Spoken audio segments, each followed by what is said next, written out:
Mapagpalang araw o umagang muli sa inyong lahat, mga sir, mga madam. Andito po muli ako, ang inyong Agent Joel.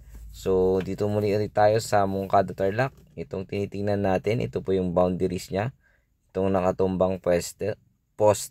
Yan po. Itong unang lote, ito po ay 19,000 mahigit. So, almost 2 hectares, may 10 mangga. Tapos pahaba po siya. Tapos katabi niya is 20,000 eksakto. So for sale pong parehas, kaya pinagsasabay po namin para lumuwang po yung frontage nito.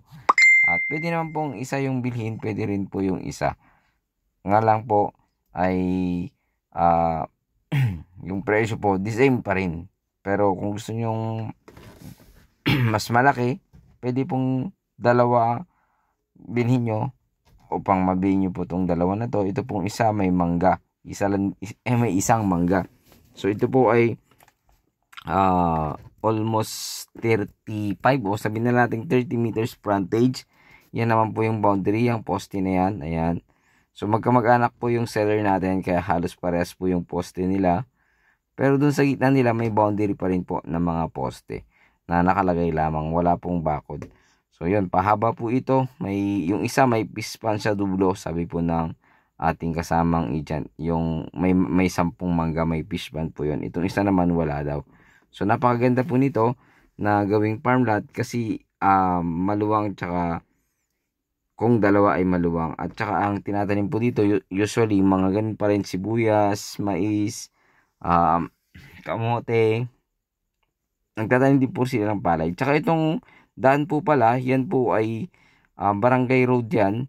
At dugtong po yan, diretso po yan. At dumaan po kami dyan kanina.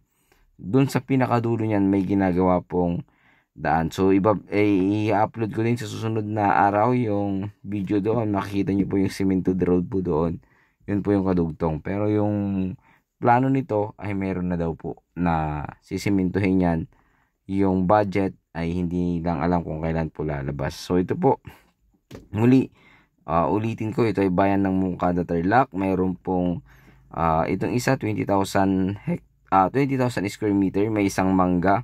Yung isa naman ay 19,000 plus, may 10 mangga at mayroong isang fish pan.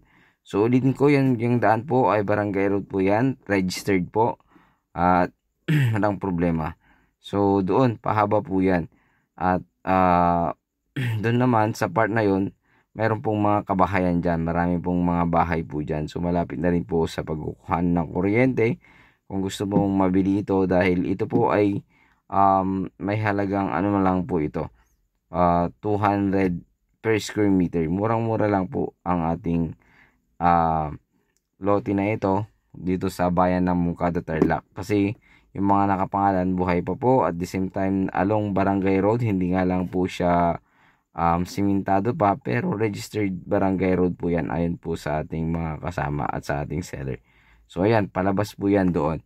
So nadaanan namin yung kanina, nakadaanan po yung aming sasakyan. So babalik po kami dyan ulit po kami dadaan. So sana magustuhan nyo po ito at pakitawagan nyo po ako sa aking numero at sa aking Facebook account, at makipag-negotiate po tayo sa ating seller.